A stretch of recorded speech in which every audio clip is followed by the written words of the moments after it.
Est-ce que tu sais que les liens malveillants dont on ne fait que parler depuis un certain temps là, les gens peuvent les utiliser pour cloner nos WhatsApp? Je t'explique. C'est le cas des hommes ou des femmes jalouses. C'est le cas, par exemple, des opposants politiques. C'est le cas des concurrents. Bref, quelqu'un qui veut avoir du monopole, de la connaissance un peu, qui veut avoir du dessus, de l'avance sur l'autre. La personne va utiliser ce moyen.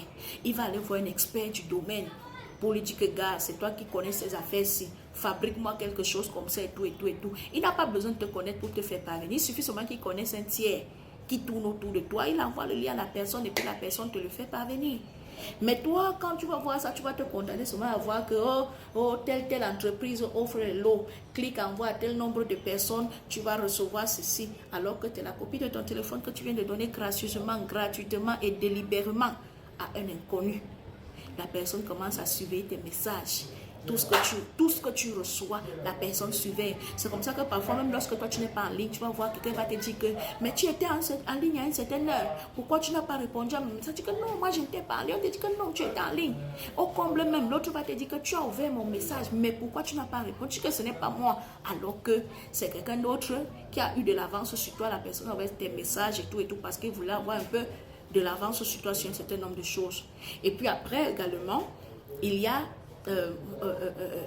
certaines personnes, tu finis par savoir en général que tu es suivi lorsque peut-être la personne qui a cloné ton téléphone ou ton WhatsApp décide de répondre à un message.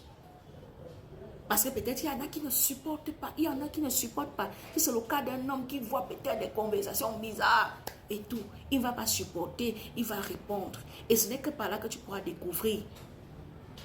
À part ça, tu ne sauras pas, sauf si tu peux avoir un expert pour qu'on te fasse un contrôle de sécurité dans ton téléphone. Hein. Tu ne vas jamais soupçonner quoi que ce soit. Parce qu'en général, les gens qui apprennent à faire le clonage, c'est-à-dire les novices là, ou alors il y a certaines applications qui sont là sur les stores. Mais quand tu cliques sur ces trucs-là, en général, tu vois même qu'on te dit déjà que ton appareil est partagé sur un autre appareil. Mais pour les professionnels, on n'a pas besoin de ça. Parce qu'ils savent comment ils s'y prennent pour que tu ne soupçonnes rien. Tu vois donc comment tu peux donner ta vie à quelqu'un sans te rendre compte, tes informations, peut-être même les informations de tes contacts à un inconnu.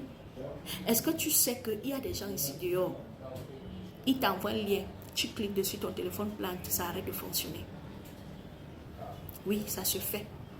Donc faisons très attention sur tout ce que nous voyons. Ne soyons-nous précipitons pas.